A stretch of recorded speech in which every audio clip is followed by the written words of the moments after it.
vamos a por la última sesión de la tarde. Se llama El entorno global de seguridad tras la pandemia. Toma ya, el entorno global de seguridad tras la pandemia. ¿Es el mundo un lugar seguro? Os pregunto, ¿son los países lugares seguros? ¿Es útil el papel de la OTAN y de la ONU? ¿Son los laboratorios los espacios donde se fabrican las armas más poderosas y peligrosas ahora del mundo? Os voy a presentar al general de brigada de infantería, don Francisco José Dacova Cerviño. Es general director del Instituto Español de Estudios Estratégicos, es diplomado de Estado Mayor, es también diplomado en alta gestión de recursos humanos en altos estudios internacionales por la Sociedad Española de Estudios Internacionales y por el Colegio de Defensa de la OTAN. En el ámbito operativo ha sido jefe de la unidad de inteligencia de la división mecanizada, ha estado al mando, atención, de unidades acorazadas y mecanizadas, formó parte del contingente español en la misión de Naciones Unidas en Bosnia-Herzegovina en el año 94, fue miembro de la coalición provisional para la reconstrucción de Irak, estuvo al cargo del mando de brigada desplegada en Líbano en misión de Naciones Unidas. En fin, abordamos la última sesión de la tarde, el entorno global de seguridad tras la pandemia. Así que tiene la palabra el general de brigada de infantería, don Francisco José Dacova Cerviño. General Dacova, adelante. Muy bien, muy Buenas tardes. Hola, un placer. Buenas tardes a todos. Y sé que soy el último en intervenir. La tarde, como usted mencionaba hace unos minutos, ha sido larga, o sea que procuraré hacer lo mejor por mi parte para suavizar en la medida de lo posible lo que queda de jornada. Voy a ver si soy capaz de poner la primera imagen. No sé si... Había que poner compartir. A ver, es que los que ya hemos cumplido 60 años... No, lo hacen muy bien, seguro. Venga, ánimo. A ver dónde está lo de compartir. A ver si le puedo ayudar. A ver, tengo abierta la... Abajo, en el menú de abajo le tiene que salir una flechita hacia arriba. Ya está compartiéndolo, además, si lo tiene aquí compartiéndolo. Ya está compartido. Y luego F5 para pantalla completa y ya está. Esto es. ¡Qué barbaridad! ¡Estupendo! ¡Milagro! Maravilla, venga. La tecnología. Bueno, pues nada, lo dicho. Muy buenas tardes. Si Mar Hidalgo les ha dicho un par de millones de veces la palabra incertidumbre, me temo que yo en los próximos minutos la voy a mencionar también un par de veces, ¿no? Porque el título de la ponencia es Entorno de seguridad tras la pandemia, pero el entorno de seguridad estaba ya en plena ebullición antes de la pandemia, ¿eh? Entonces no hay que perder el foco. A veces quizás sobreactuamos, es lógico. Ha pasado el 11 de septiembre, pasó con el muro de Berlín. No hay eventos en la historia de la humanidad o momentos que nos tocan vivir en los que nos parece que no ha habido un antes y un después, o que ha habido un antes y un después, ¿no? Es cierto, la pandemia es un hecho absolutamente determinante, pero el entorno, el mundo, el panorama, el orden internacional, si lo prefieren, por ser un poquito más formales, ya estaba en ebullición antes de que llegara la pandemia, ¿no? Que es lo que quiero yo, en cierto modo, representar con esa imagen de incertidumbre. De nuevo, como me decía Mar Hidalgo hace unos minutos. Lo que es novedoso, y lo era ya antes de la pandemia, y la pandemia lo ha acelerado, es que por primera vez es todo el orden internacional el que está reconfigurándose de forma simultánea, no solo una parte, una cultura, un determinado civilización, sino que somos toda la humanidad la que simultáneamente estamos sufriendo esta reconfiguración del orden internacional, y además lo estamos haciendo de una manera vertiginosa, a una velocidad de vértigo. Ambas cuestiones como consecuencia, fundamentalmente, entre otros factores, de las nuevas tecnologías, que hacen que se achique el terreno de juego, que toda la humanidad, como digo, estemos en contacto y que, por lo tanto, todos los actores estamos interactuando de una forma estrecha y de una forma muy cercana.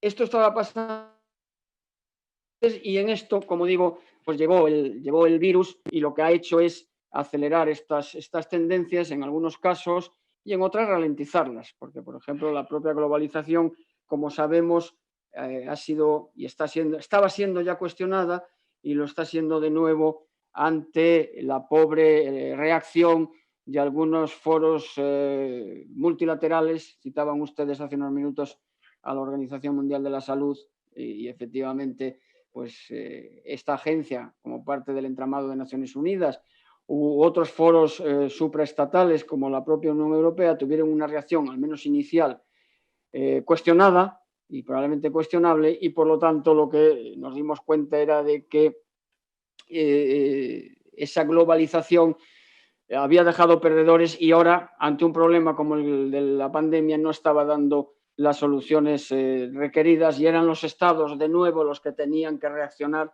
entre otros detalles, porque es en los estados donde todavía residen las capacidades y las responsabilidades para reaccionar ante crisis como la que estamos viendo, ¿no? Pero si hay incertidumbre, y podríamos decir en algún momento que incluso zozobra, tenemos que reconocer que esa zozobra va por barrios y que no afecta a todo el mundo por igual. Y esa zozobra lo que está haciendo es unos continuos viajes de ida y vuelta entre ambas orillas del Atlántico. Somos las sociedades occidentales que creíamos, así había sido durante las pasadas décadas, que el modelo que habíamos propuesto y que había sido aceptado de mejor o de peor grado por el resto de la humanidad era incuestionable e incuestionado, y nos estamos dando cuenta de que no es así. Tan es así que en este mismo año, en el mes de febrero, como pueden ver ahí, el embajador Ischinger, que es el responsable de organizar todos los años el encuentro de la Conferencia de Seguridad de Múnich, que se celebra en el mes de febrero en esta ciudad alemana y que aborda siempre temas de enorme relevancia.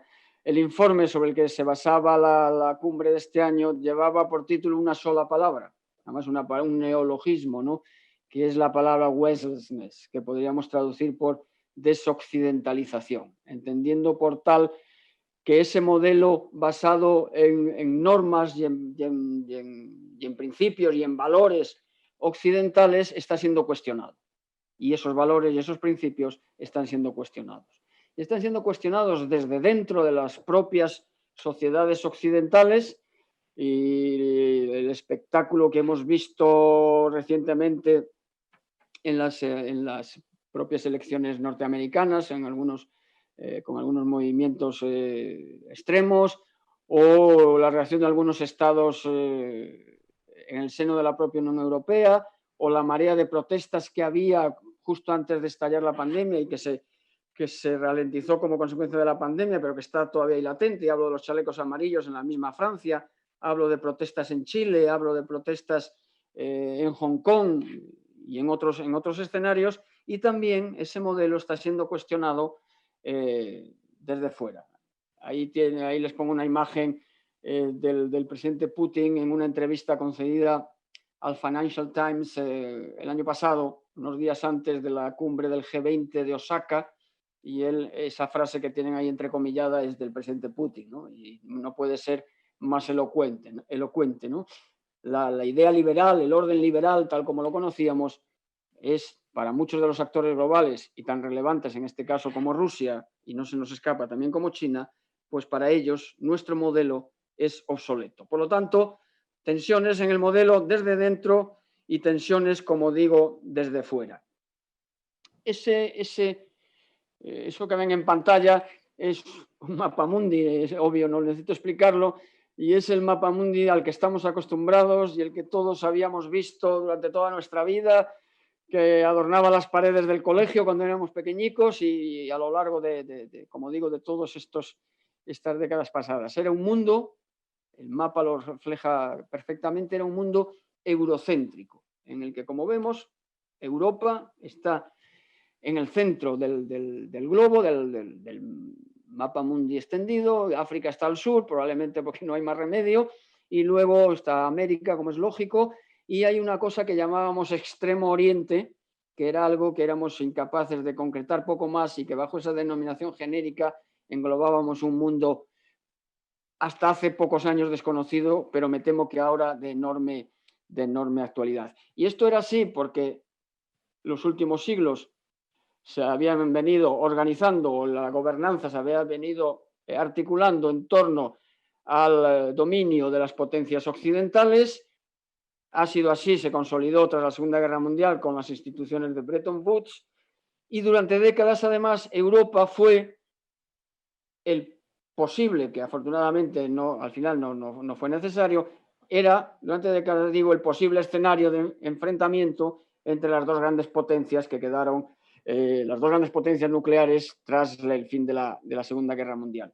Cae el muro de Berlín, esto afortunadamente, esta amenaza no se sustanció, Europa deja de ser ese escenario, repito, afortunadamente para nosotros, nos podemos concentrar en convertirnos en la potencia, Europa, la primera potencia mundial en estado de bienestar, en progreso, en libertades, en derechos humanos, lo cual como europeos no puede sino llenarnos de satisfacción, mientras que Estados Unidos seguía ejerciendo pues, un liderazgo mundial aceptado además por ambas partes, ¿no? Esto cambia, como digo, Europa empieza a perder esa relevancia, afortunadamente, con el fin de la Guerra Fría. El foco de atención geopolítico global se traslada a Oriente Medio. Recuerden ustedes las crisis sucesivas de los hidrocarburos de los años 70 y posteriores. Esto ha vuelto a cambiar. Hoy en día Estados Unidos necesita muchísimo menos de Extremo Oriente desde el punto de vista de los hidrocarburos porque es prácticamente autosuficiente ya como productor. Está todavía, eso es cierto, el problema del yihadismo que tiene su origen geográfico pues en esa región de Oriente Medio, pero definitivamente ya desde la anterior administración, desde la administración Obama, el foco el eje o el centro de gravedad geopolítico de la humanidad está en la región de Asia-Pacífico por razones creo que son evidentes y que vamos a mencionar brevemente porque no quiero que la charla sea demasiado larga, es mucho mejor el coloquio como es lógico. De tal manera que este mundo, esta visión eurocéntrica de la humanidad ya no es válida y hay que cambiarla.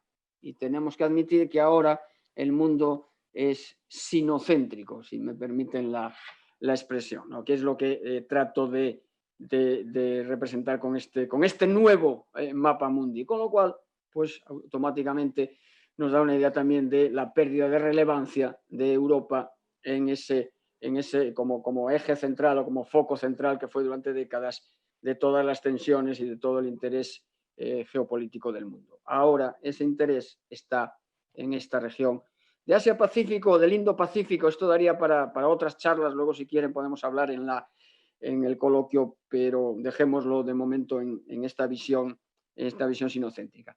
De tal manera que podemos concluir que el mundo basado en reglas, basado en normas, el mundo multilateral está siendo, como decíamos antes, ampliamente cuestionado y nos dirigimos hacia un mundo multipolar, donde multipolar asimétrico, porque las diferentes potencias tienen a su vez distintas capacidades, distintas vulnerabilidades, pero en la que hay, y es también, creo que es fácil de entender, hay dos actores que son los que he tratado de reflejar ahí en esas dos fotografías, que son obviamente las dos potencias más relevantes y cada vez más, pero que el resto de actores también son muy activos y también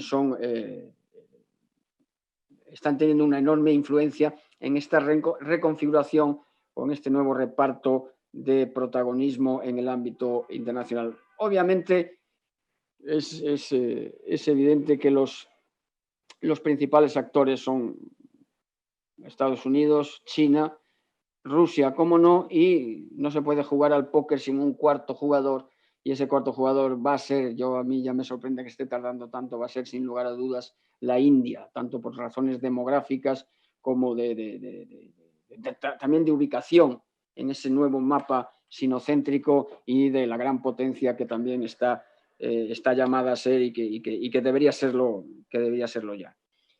En este mundo de incertidumbre del que hablaba profusamente mi compañera Mari Hidalgo, y yo también lo voy a repetir en varias ocasiones, surge, por poner el último evento, el último dato significativo, un dato, si es que se consolida, que yo entiendo que va a ser así, ¿no? Que se confirme que va a haber un cambio en la nueva administración norteamericana, que es un nuevo factor de incertidumbre, no desde un punto de vista necesariamente negativo, porque las esperanzas que en muchos foros, esto es innegable, suscita una posible administración Biden, pues en cualquier caso siguen siendo ahora mismo desconocidos, y habrá que ver, no lo va a tener fácil el nuevo presidente, ¿no? Entonces habrá que darle un tiempo y habrá que ver cuántas de esas esperanzas se sustancian, en qué medida y cuántas o cuáles, pues probablemente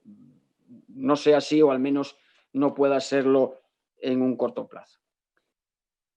Y si estamos hablando de los cuatro grandes, me dirán ustedes, ¿y dónde estamos nosotros? Y si antes éramos, quizá por razones no muy felices, pero éramos el centro del mundo, ahora ¿dónde estamos? ¿Dónde está Europa? ¿No? Pues ahora son los señores de la nueva región en el centro del mapa los que miran hacia el oeste y nos identificarán como el lejano oeste, podríamos decir, en contraposición, o el lejano occidente, en contraposición a aquella expresión anterior del lejano oriente, ¿no? Europa ahora ya no está en el centro del mapa y Europa además se enfrenta a dudas considerables. Durante años, como decía hace unos minutos, había un acuerdo aceptado por ambas partes de que Estados Unidos tenía el liderazgo y llevaba la voz cantante en temas de seguridad y hacía de hecho el esfuerzo, con diferencia el esfuerzo de seguridad y de inversión en defensa en concreto más significativo en relación al resto de aliados, y Europa, pues como decía, se concentraba más en reconstruirse de las ruinas de la Segunda Guerra Mundial y en armar ese enorme estado de bienestar en el que nos hemos afortunadamente convertido. Y esto ha sido así hasta que llegó Trump, hasta que llegó el Brexit, hasta que tenemos a Rusia en las puertas con la nueva asertividad del presidente Putin, sobre todo tras la conferencia de Múnich, pero la del 2007, y hasta que llegó la pandemia y hasta que llegó China, que China ya está también en el corazón de Europa y China nos está comprando y China está dividiendo incluso a los países de la Unión Europea con iniciativas bilaterales entre el gigante asiático y algunos de los gobiernos y los países europeos.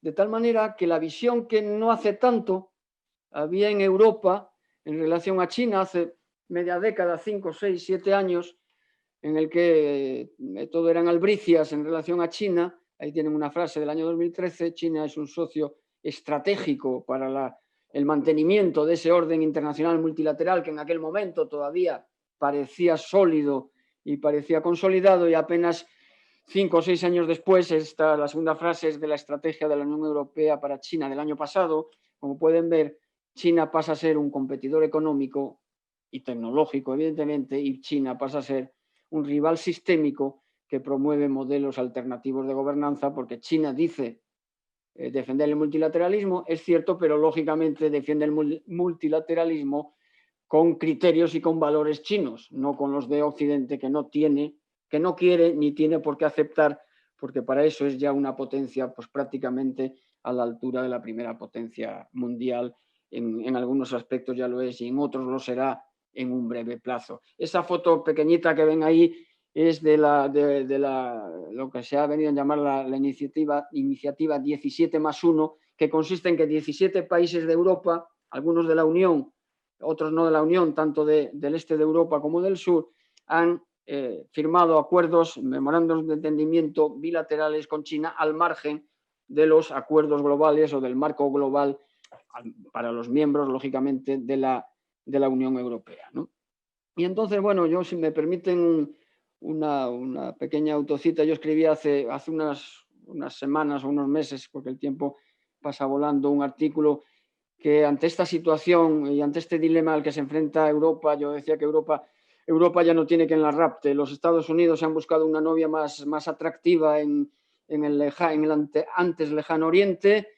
Rusia sí quiere a Europa, pero no con cariño, sino con una fuerte asertividad, por no hablar de agresividad. Y China, como les mencionaba hace unos minutos, pues llega para lo que llega a China, que es para hacer negocios, que es muy respetable siempre y cuando los hiciera respetando principios y valores que no siempre ni mucho menos respeta, como todos sabemos, China ya desde hace tiempo. Y en este momento hamiltoniano que se ha denominado por algunos analistas, momento existencial, lo denominó la señora Merkel, Europa se posiciona y se ve a sí misma en un mar de incertidumbres y en un mar de dudas. Fíjense hasta qué punto que una persona tan poco sospechosa de belicismo o de inclinación al uso de la fuerza o de medidas de hard power, como el señor Joschka Fischer, que fuera ministro de Asuntos Exteriores de Alemania y anteriormente activista conocido, dice que la situación actual pone a Europa ante la decisión, ante no otra opción, como ven ahí, que la de optar al papel, nada más, al estatus, al papel de great power, de gran potencia. Fíjense lo que eso significa para un ente como es la Unión Europea, que nació para todo lo contrario, que nació para el comercio, que nació para el soft power, y así lo decía nuestra estrategia de seguridad del año 2003. Eso ha cambiado radicalmente en la actual estrategia de seguridad del año 2016, en la que ya se habla de que además de soft power hay que tener también hard power. Y en eso está, y se habla de autonomía estratégica y se habla de un montón de cuestiones que si quieren podemos analizar posteriormente. Y nuestro compatriota, el actual alto representante, esa frase es de él, no mía, refiriéndose al papel y al lugar que tiene que buscar Europa en esa relación de enfrentamiento clara entre las grandes potencias, entre China y Estados Unidos, por no mencionar otras. Europa tiene que buscar su propio camino. Él hace alusión a la canción de Frank Sinatra de My Way y por eso le denomina la doctrina Sinatra, ¿no? Él dice que Europa tendrá que buscar su propia personalidad y su propio posicionamiento sin tener que optar necesariamente por el alineamiento acrítico con uno de los dos grandes actores y el enfrentamiento incondicional con el otro. Lo que pasa es que esto es francamente fácil de decir y será, sin duda alguna, muy difícil de implementar. También es una idea que propugna, lo he visto ya en varias ocasiones, el alto representante, ante la debilidad en la que nos hemos visto hace unos meses, la altísima dependencia que todo Occidente ha vivido de forma, en auténtico shock, de la dependencia que hemos tenido de China y de la India también, concretamente en cuestiones de material sanitario y también de principios farmacológicos, de medicinas, concretamente. Recordarán ustedes que en el mismo mes de marzo se empezó a hablar de relocalización, de acortamiento de las cadenas de valor, de diversificación de los orígenes de suministro, de cualquier tipo de productos. En este caso se hablaba fundamentalmente, lógicamente, de los productos médicos y sanitarios, y lo que está propugnando ahora la Unión Europea, y así lo ha manifestado en más de una ocasión el alto representante, es que es la ocasión de que ese acortamiento y esa diversificación de las cadenas de valor nos lleve a los europeos a darnos cuenta de que nuestro progreso, nuestra libertad y nuestra estabilidad dependen en grandísima medida de que nuestro vecino inmediato, el continente africano, y para nosotros concretamente, que decide la región del Magreb y del Sahel, progresen y se estabilicen y por lo tanto pasen a ser un partner y un vecino con el que intercambiar productos y bienestar y no conflictos e inestabilidad como lamentablemente está siendo en la actualidad. Voy acabando ya.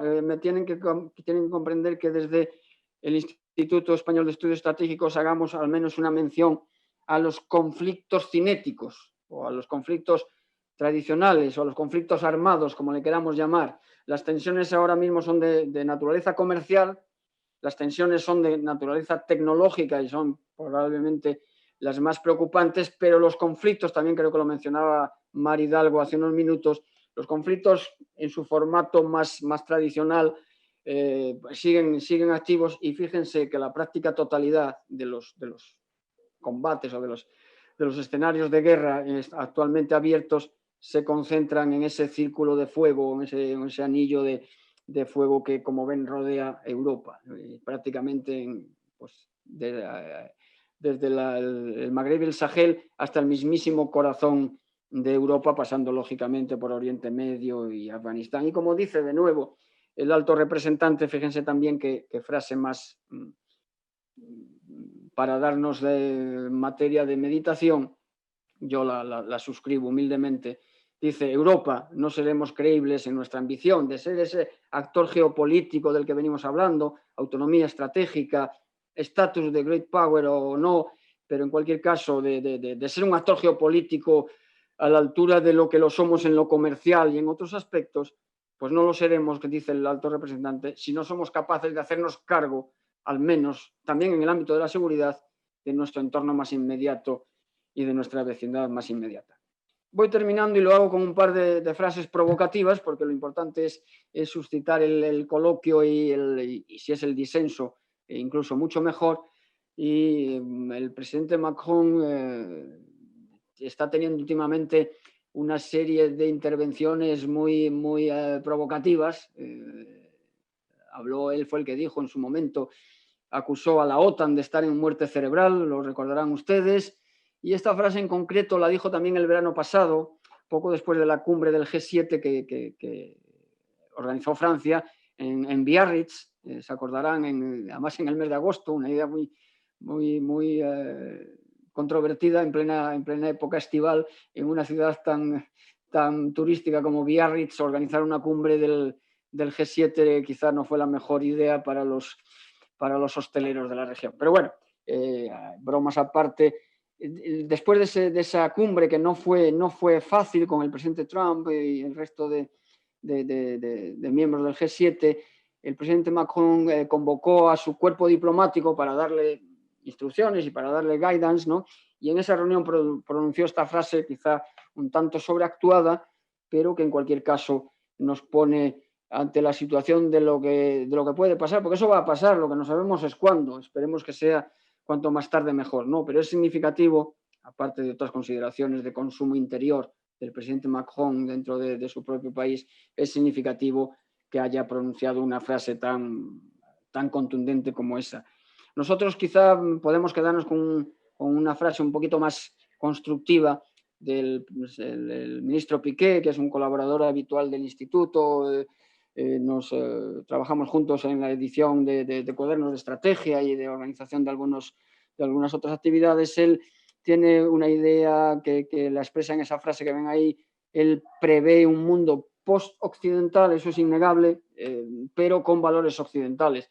La duda estará en saber cuántos de esos valores occidentales se conservarán y en qué medida, y cómo se casarán o cómo podrán convivir con los nuevos valores que propongan las nuevas grandes potencias, ¿no? Y concretamente podríamos mencionar a China. Resumiendo, y repito, ya voy acabando, venimos de un mundo muy bien organizado, el mundo multilateral, que pasa por su momento incluso de hegemonía norteamericana, pero que fue breve, un mundo globalizado, pero que poco a poco y por diversas razones empieza a fragmentarse y empieza a virar y a dirigirse hacia ese mundo multipolar del que les vengo hablando durante estos minutos, en el que en lugar de la cooperación, también en la charla anterior vi que le hacían preguntas a Mar Hidalgo sobre cómo afrontar una amenaza global como la pandemia, pues efectivamente lo lógico sería afrontarla desde la cooperación y el multilateralismo. Y lo que ha pasado, lo que hemos visto es como la pandemia lo que ha hecho es exacerbar todavía más el intercambio de acusaciones entre unos y otros más o menos fundadas. Lo que sí está claro es que el futuro es asiático. Cuando digo asiático no digo chino o no digo exclusivamente chino, digo asiático porque el resto de países de la región, Japón, Taiwán, Corea del Sur, todos esos países también han gestionado de una manera muy acertada la pandemia. Por lo tanto, no solo China, fundamentalmente sí, pero Asia en general. Finalizo con una mención de Madeleine Albright, que como saben fue secretaria de Estado norteamericana. En una entrevista del Spiegel, le hacían, después de un coloquio en este sentido de cómo estaba el mundo, el periodista, quizá un poco asustado, un poco preocupado por lo que le había contado la señora Albright, le hace la última pregunta y le dice: pero después de todo lo que usted nos ha contado, señora Albright, ¿es usted optimista o es usted pesimista? Y la señora Albright, como buena diplomática, le contestó lo que tenía que contestarle, que era optimista, pero una optimista preocupada, ¿no? Y yo creo que con ese mensaje les dejo y ahora, si les parece, pasamos ya al coloquio. Yo les invito, sé que muchos de ustedes lo saben ya, a visitar nuestra página web. Ahí encuentran ustedes todos nuestros análisis. Si quieren recibirlos en su correo, pues no tienen más que suscribirse al boletín semanal que enviamos todos los miércoles normalmente, y nos pueden seguir, por supuesto, en redes sociales si les parece. Y ya sin más, con esta imagen también de gran optimismo, pues me someto a los minutos que quieran ustedes de coloquio, que yo no tengo prisa, estoy a su disposición. Muchísimas gracias. Qué bien, felicidades. Felicidades, general. Qué enorme capacidad para comunicar. Hemos seguido atentísimamente toda su exposición. Felicidades por el análisis, por la interpretación de la situación actual, del porqué de utilizar el espejo retrovisor como ha venido haciendo para saber a qué se debe lo que sucede ahora, y también por avanzar esta estructurada interpretación de la realidad que viene, la interpretación del mundo que viene. Empiezo por ahí, si le parece, general Dacova. ¿Cómo cree que será el mundo que viene para España? ¿Se vivirá peor que ahora en parámetros de seguridad o de economía, de bienestar? El mundo que viene, en general, va a ser un mundo en el que las relaciones entre los actores, las relaciones internacionales, van a ser unas relaciones de geometría variable. Quiero decir con esto que, y esperemos, ese es el mejor de los escenarios, ¿no?, que se supera el mundo que vivimos hace décadas de dos bloques aislados o desconectados entre sí, que apenas tenían nada en común, no había comercio entre el bloque soviético y el bloque occidental, lo único que había era un teléfono rojo que afortunadamente evitó la catástrofe, ¿no? Entonces, eso esperemos que no sea así, no puede ser así, la globalización acaba con ese modelo, no lo permitiría, pero lo que tendrán que hacer los distintos actores, y entre ellos España dentro de la Unión Europea, es buscar esa geometría variable. Tendremos que admitir que habrá elementos, ámbitos, campos en los que tendremos que llegar a acuerdos con unos y con otros, admitiendo simultáneamente que, a pesar de haber acuerdos, habrá también discrepancias. Y tendremos que aprender a vivir con las discrepancias, y tendremos que renunciar todos a tratar de imponer un determinado modelo porque el resto de actores no lo van a aceptar. Hemos tenido un magnífico ejemplo este fin de semana de lo que estoy comentando, y es el acuerdo de la RCEP, de la iniciativa liderada por China en la región de Asia-Pacífico, que han firmado este fin de semana 15 países de la región, entre ellos China, pero también Japón, también Vietnam o también Australia, por ponerle algunos ejemplos. Es decir, todos los países de la ASEAN, China, Australia, Japón, Corea del Sur. Fíjense que son países que discrepan enormemente en cuestiones de valores o de principios o de modelo de gobernanza. Unos son democracias consolidadas, estoy pensando en Australia, y otro es China. Y sin embargo, han tenido que llegar a este acuerdo, lo cual no es óbice para que todos reconozcan que siguen discrepando en otros aspectos. Este va a ser el modelo, y a este modelo es al que tendremos que adaptarnos, y es el que tendremos que buscar, en el caso europeo, con Rusia, porque Rusia es nuestro vecino y lo va a seguir siendo, y habrá que también que romper la dinámica de trincheras. La dinámica de trincheras no nos lleva más que al encasillamiento en la trinchera, ¿no? Entonces van a ser unas relaciones internacionales de geometría variable y muy fluidas, y esas es las que habrá que gestionar, y dentro de ese escenario también España, claro. Le felicitan por su presentación y además con efusividad. Marco le traslada dos preguntas. Dice, ¿es el momento de avanzar en materia de defensa a nivel de Unión Europea? ¿Tendremos peso como polo económico y tecnológico si no tenemos peso en el ámbito de la defensa? Vamos a ver, en el ámbito de la defensa yo creo que hay un larguísimo camino por delante, porque el punto de partida está muy alejado de cualquier escenario que se pueda identificar como medianamente aceptable en términos, pues, de autonomía estratégica o de cierta personalidad europea en ámbitos estrictamente de defensa, ya no digamos militares. Si alguien está pensando en el ejército europeo, puede irse a dormir tranquilamente esta noche, que no va a pasar mañana y no va a pasar en un escenario previsible. Habrá que ir avanzando, pero va a ser muy difícil, porque, como les decía hace unos minutos, el ADN de Europa es otro. Europa nace precisamente para superar dos crisis enormes bélicas que se vivieron en el corazón del continente en la primera mitad del siglo XX. Y la Europa inicial, que luego deriva en lo que es hoy la Unión Europea, nace precisamente para superar ese escenario netamente bélico. Por lo tanto, hace poco leía alguna afirmación, lamento no recordar el nombre exactamente de qué analista era, que decía que si Europa quiere hablar el lenguaje de la seguridad y de la personalidad geopolítica y del hard power, para Europa ese es un lenguaje extranjero, es un lenguaje aprendido, porque el lenguaje, la lengua madre de Europa es la otra, es la del soft power, es la del comercio, es la de la colaboración. Si quiere hablar ahora en estos términos, tendrá que hacer como hemos hecho los que hemos nacido hace muchos años, tendremos que aprender inglés cuando ya somos mayores y eso es mucho más difícil. Eso es lo que le va a pasar a Europa. Europa tiene que aprender ese idioma cuando es ya un adulto que ha sido educado en otro idioma que es totalmente distinto. Pero no cabe duda de que habrá que intentarlo porque también es cierto que el cambio de la disminución de la atención que los Estados Unidos van a prestar al continente es un hecho irreversible. Repito, no es una cosa de Trump, ni empezó con Trump, ni la va a revertir ningún presidente posterior. Europa tiene que ir haciéndose cargo, como decía Borrell, por lo menos de su entorno inmediato, pero no va a ser fácil. Le pregunta Ignacio, dice, ¿cree usted que en este mundo posoccidental del que hablaba, en que los países de la alianza percibimos de forma diferente amenazas tan dispares como son la estabilización de África o la amenaza soviética, corremos también el riesgo de una, entre comillas, desotanización? Y si me permite una segunda pregunta, también la hace Ignacio, ¿cómo considera que el progresivo deshielo del mar Ártico puede influir en el nuevo poder asiático y en las relaciones de poder entre las cuatro superpotencias que ha mencionado anteriormente? Vamos a ver, la primera, creo que le ha traicionado el subconsciente a la persona que planteaba la pregunta porque hablaba de los soviéticos ya no están, ahora es Rusia, es la Federación de Rusia.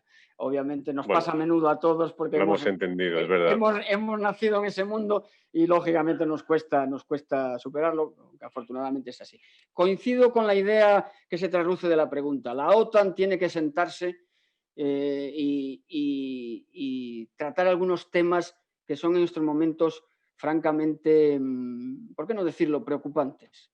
La OTAN está muy acostumbrada a superar crisis planteadas por actores externos. De hecho, para eso se creó y para eso durante décadas ese papel lo ha llevado a cabo de una manera impecable y a buen fin. La primera misión de la OTAN ha sido magistralmente cumplida. Se evitó el holocausto nuclear y la Unión Soviética, de hecho, ya ni siquiera está ahí.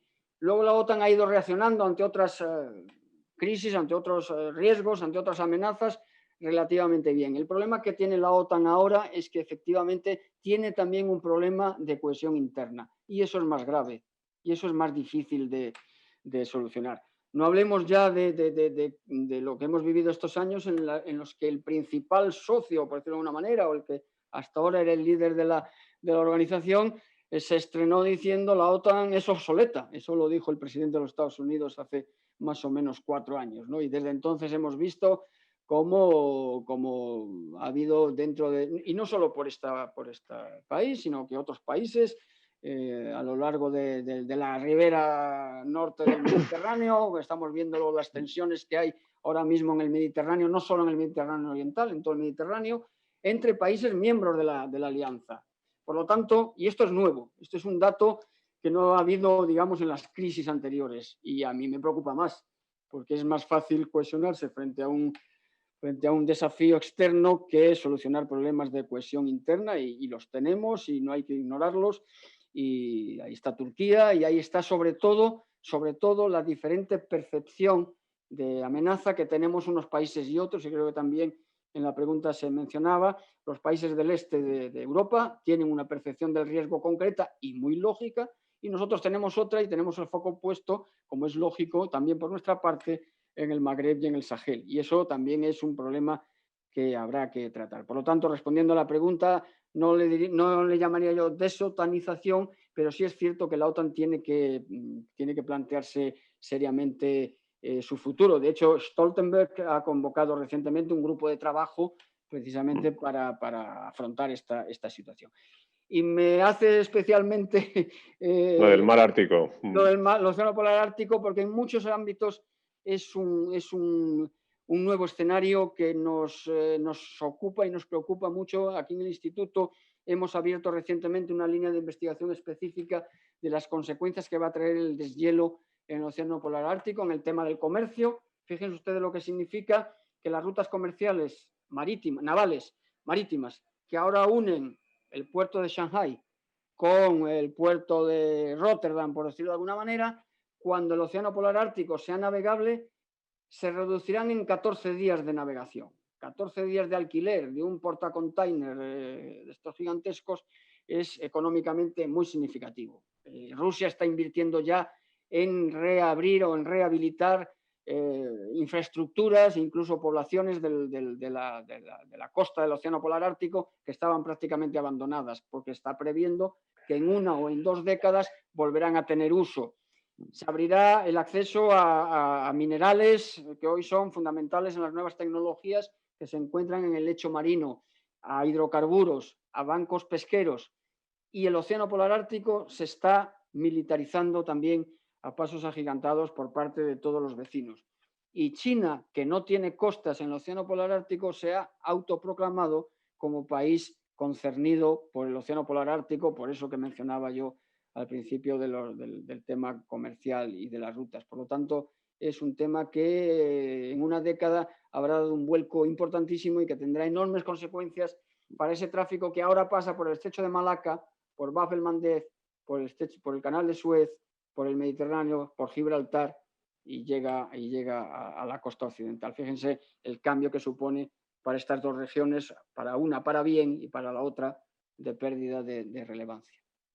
Fíjese que usted ha traído una frase del ex ministro Josep Piqué, un mundo post-occidental con valores occidentales, según su visión del mundo que viene. Nosotros en ese momento recordábamos generar, el año pasado, Josep Piqué participó en la primera edición de este congreso, ofreció una conferencia, habló de la influencia geopolítica de China y de Oriente en general, anticipando, en fin, el escenario actual.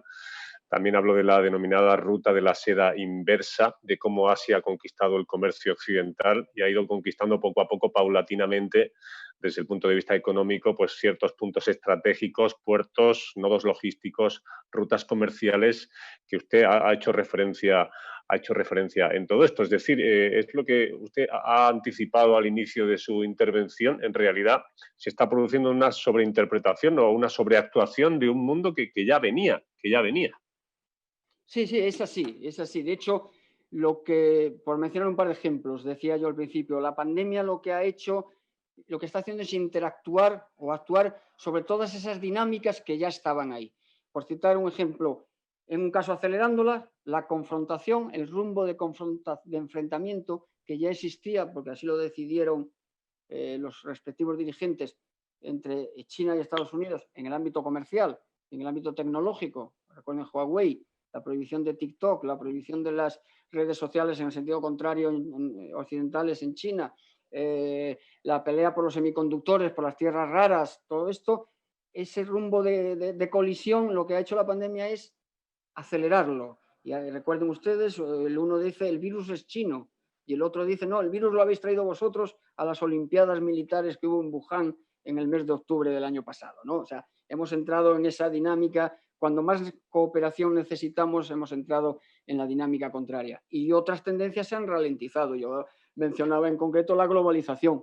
La hiperglobalización en la que habíamos caído, pues hemos visto que nos ha planteado problemas cuando nos ha puesto ante una tesitura de dependencia absoluta de un solo proveedor o dos únicos proveedores ante una crisis concreta. General, ¿por qué está languideciendo Europa ese desmoronamiento que en los últimos tiempos está percibiéndose cada día más notable? Europa y Occidente, ¿qué nos ha pasado? La desconfianza, tal vez, la pérdida de credibilidad de la OTAN o de la ONU, la foto de las Azores, conflictos en Oriente Próximo no resueltos. ¿Ha perdido Europa la fe en Europa? ¿Usted qué cree? Evidentemente algo de eso hay, eso es evidente, no hay más que ver lo que está pasando en el seno de la Unión y ahora mismo hay una polémica en las primeras planas de los periódicos porque los fondos, el gran fondo que afortunadamente se aprobó el pasado verano de rescate de los diversos países europeos, de la Comisión, pues está siendo cuestionado o ralentizado o puesto en entredicho por problemas de cohesión interna, porque hay dos países, Hungría y Polonia, que lo vetan, puesto que se sienten examinados como democracias, ¿no? Efectivamente, hay un problema interno dentro de la Unión. Pero hay un dato que no podemos olvidar, que son también los factores externos. Y los factores externos, las grandes potencias hace unos años humilladas, China ha salido del siglo de la humillación y en apenas 3 décadas se ha puesto a la par prácticamente de los Estados Unidos, y esto no es irrelevante, todo lo contrario. Y Rusia ha pasado no un siglo, pero sí su década de la humillación tras el colapso de la Unión Soviética y los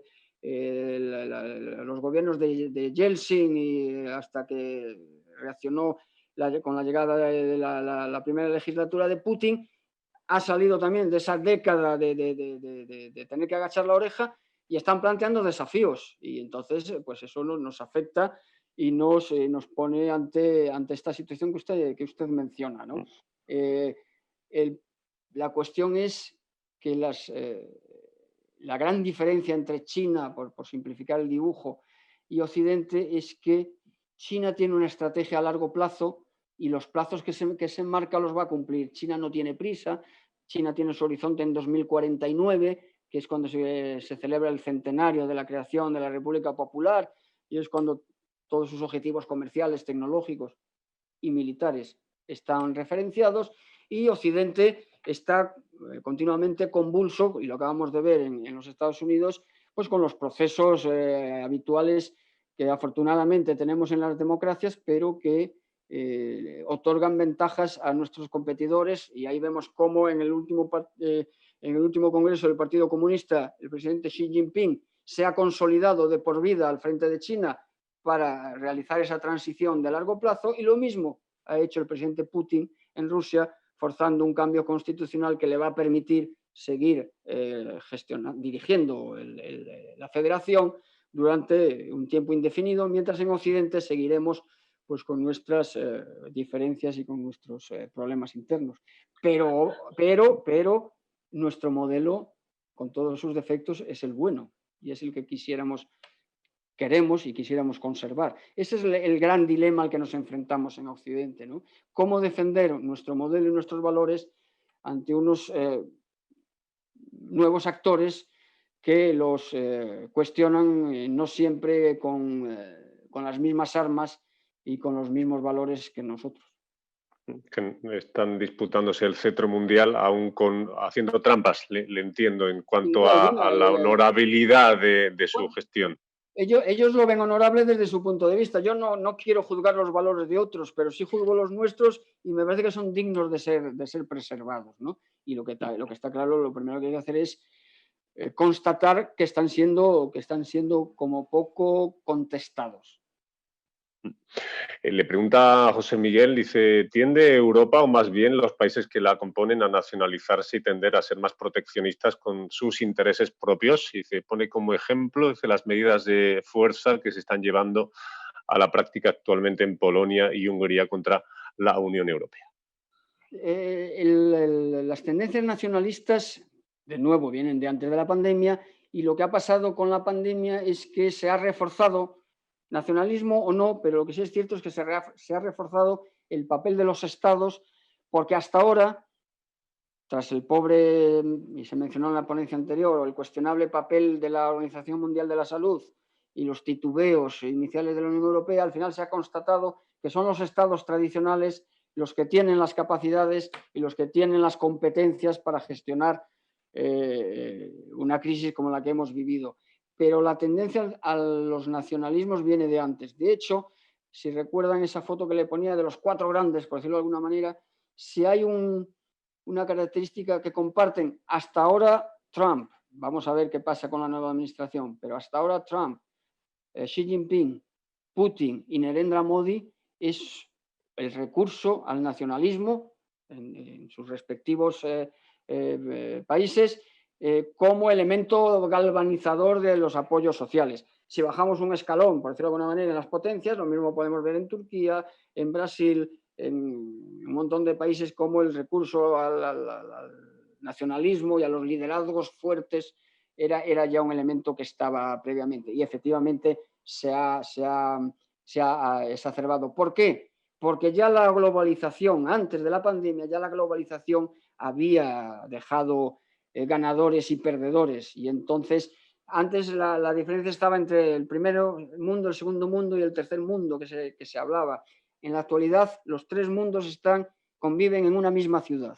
Usted puede ir a una mega urbe y encuentra el primer mundo y el segundo mundo y el tercer mundo y hasta un cuarto mundo conviviendo en el ámbito geográfico que puede ocupar una mega urbe. Y eso lo que hace es descohesionar las sociedades internamente. Las personas necesitan referencias y recurren a identidades, a orígenes, a creencias, etcétera, etcétera. Y eso todo lo que hace es cuestionar la cohesión de los estados, claro.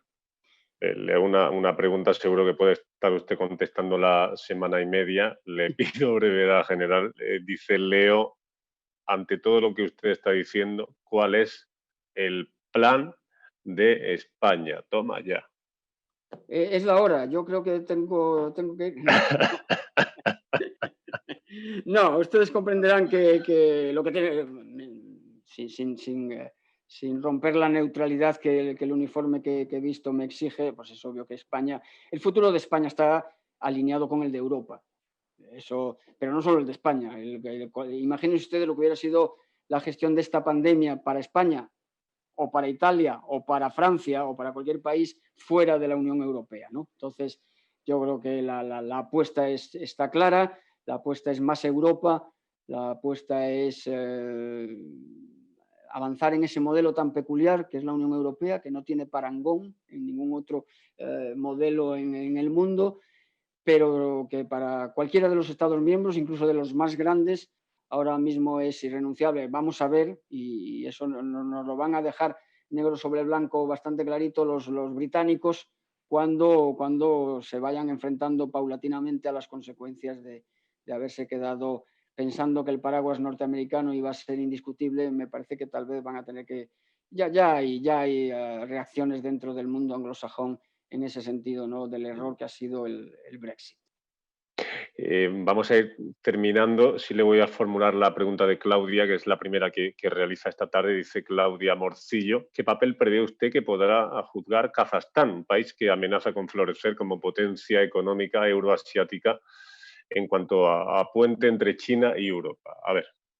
Bueno, Kazajstán, me hubiera gustado de saber la pregunta, tener aquí al analista mío de la región. No solo Kazajstán, las repúblicas centroasiáticas tienen un papel difícil, pero al mismo tiempo muy prometedor para ellas mismas, porque se encuentran que son el caramelo que se disputan por distintas razones. Rusia, como antigua potencia, puesto que formaban parte de la Unión Soviética y que quiere seguir liderando su patio trasero, si lo podemos denominar así, y el papel de China, que lo que ve en estas repúblicas es un proveedor magnífico de materias primas y sobre todo de hidrocarburos, de los que China es un consumidor voraz e insaciable, y que ahora mismo lo que están haciendo Kazajstán y el resto, cada uno a su nivel, como es lógico, el resto de repúblicas centroasiáticas, es aprovechar este flirteo al que la someten ambas potencias para sacar ventaja de ambas situaciones, y lo que están haciendo es reclamando de Rusia colaboración en los temas de seguridad. La Organización del Tratado de Seguridad Colectiva, que es una especie de, perdonen por la simpleza, porque no es así, pero para que nos entendamos, es una especie de OTAN liderada por Rusia, por la Federación Rusa, y con respecto a China todo lo demás, comercio, ingresos, dineros, inversiones, infraestructuras, y ese es el papel que están jugando. Y desde luego son, porque por ahí pasa la ruta de la seda, buena parte de la ruta de la seda, son una zona de enganche con Europa, claro que sí, por supuesto. General, a ver, en dos palabras, Joe Biden, que ha pasado usted de puntillas, pero desde luego es algo estructural, de si se consolida, en fin, que debe consolidarse su victoria en las últimas presidenciales de los Estados Unidos. ¿Qué papel, qué rol va a jugar Estados Unidos? ¿Han de hacer fuerza Estados Unidos y Europa, colocándoles al mismo nivel de defensa de los derechos humanos y del viejo mundo, Occidente, el bienestar? ¿Cuál es el papel de los Estados Unidos? A ver, ¿usted dónde cree, ¿no?, que va a apuntar que va a apuntar todo esto a partir de ahora? Bueno, vamos a ver, en la propia pregunta está la gravedad de la situación, ¿no? O sea, que estemos ahora todavía pensando si va a haber transición o cómo va a ser la transición es preocupante. Esperemos que no, que al final todo salga bien, ¿no? Es evidente que las formas van a cambiar, es evidente que las manifestaciones y artículos que he leído del propio Biden, candidato, apuntan a maneras totalmente distintas. Habla de restaurar, de restañar heridas y de restaurar lazos con los aliados tradicionales, y obviamente se refiere, entre otros, y prioritariamente a Europa, y eso pues es lo que nos llena de esperanza. Pero Biden no va a cambiar el foco, el eje del interés norteamericano no lo va a retirar de Asia-Pacífico. En eso hay además un consenso total entre ambos partidos. Fíjese usted que el problema que tiene Biden, cualquier administración, entendamos que es la de Biden, lo manifestó él ya una vez electo con sus 4 prioridades. Y sus 4 prioridades son: primera, gestionar la pandemia; segunda, la recuperación económica de los Estados Unidos como consecuencia de la pandemia; tercera prioridad, restañar las heridas internas que hay en la sociedad norteamericana y que se han puesto tan lamentablemente de manifiesto en estos meses y se siguen poniendo, en esa radicalización o polarización de la sociedad norteamericana; y la cuarta prioridad es el cambio climático, que ya no suena algo más multilateral, pero está claro que sus prioridades, y es lógico, son fundamentalmente de orden interno, lo cual lo que va a hacer Biden es, lógicamente, poner el acento en lo interno. Y en lo internacional, pues yo tengo poca duda de que mejorará las relaciones con Europa, pero no va a dejar de exigirnos, porque ya lo hacía Obama, lo del 2% y lo de que Europa gaste, eso no es de Trump, eso viene de antes, ¿no? Y eso lógicamente se mantendrá, pero por lo menos no dirigirá el mundo vía Twitter, que no es poco. Que ya es algo. Si no le pregunto esto, Maribel nos va a matar. Dice unas palabras en torno a las implicaciones militares de la inteligencia artificial. ¿Qué nos dice? Nada, lo mismo que en cualquier otro ámbito. O sea, lo que está ocurriendo ahora es que cualquier tecnología, y la inteligencia artificial entre ellas, es de uso dual. Nosotros tenemos una cátedra con la Universidad Politécnica de aquí de Madrid que precisamente lo que hace es, año tras año, ahondar en el estudio de las diferentes tecnologías y ver su aplicación militar, y la conclusión clara a la que llegamos es que ya antes, años A o siglos A, era lo militar lo que tiraba de la tecnología, lo que tiraba de la industria, ¿no? Invénteme usted un acorazado, invénteme usted el carro de combate, invénteme usted la ametralladora, ¿no? Ahora es al revés, ahora la tecnología inventa cosas y somos las Fuerzas Armadas las que decimos: oiga, qué bien esto de los drones, qué bien nos viene, y lo hemos visto en Nagorno-Karabaj, ¿no? Con todas las implicaciones que eso tiene, que hablaríamos largo y tendido. Y la inteligencia artificial, por supuesto. Como no tenemos mucho tiempo, yo le planteo una cuestión muy importante, al menos para nosotros, que es el aspecto ético del uso de la inteligencia artificial. ¿Quién va a decidir que se entra en combate, o quién va a decidir que se ciega una vida humana o que se pone en riesgo una vida humana? ¿Un algoritmo o habrá siempre una persona detrás del algoritmo? Y esto abre un debate y otro mundo de incertidumbres, porque desde el punto de vista ético es trascendental para algunos actores, los que tenemos principios éticos, porque para los que tienen otros principios o no los tienen, el dilema no existe. Y ya la última, general, hablando y enlazando también, entretejiendo la pregunta con los principios éticos y con la situación actual que se vive en el mundo, con esa esperanza que hay puesta en la vacuna, ¿cree que la distribución de la vacuna va a poner en evidencia la relación de fuerzas en el mundo? ¿Puede agravar una crisis mundial que reavive enemistades? ¿Usted esto cómo lo interpreta? ¿Cree que es un momento peliagudo? A ver. Es peliagudo, y bueno, evidentemente no lo sé, no sé qué va a pasar, ¿no? Porque depende cuál sea la primera vacuna, que si realmente es eficaz y quién la tiene. Imagínese que es la Sputnik 5, ¿no? Pues será totalmente diferente de que si es la de Moderna o que si es la de otro actor, ¿no? No lo sé. Lo que sí podemos concluir es que, lamentablemente, en un mundo en el que el cambio climático, las migraciones masivas que estamos viendo, el terrorismo transnacional, el yihadismo, la militarización del espacio exterior, la gestión del ciberespacio, todos esos son retos. El simple escenario comercial, de intercambio comercial global, son retos que habría que abordar de manera, desde la cooperación y desde un enfoque multilateral, pues no está siendo así, y lo hemos visto en la pandemia, y yo me temo que en esta pregunta concreta de cómo se va a gestionar la vacuna, pues la respuesta fácil, y creo que además es la única que en estos momentos se puede ofrecer, es: depende de quién sea el poseedor de esa primera vacuna.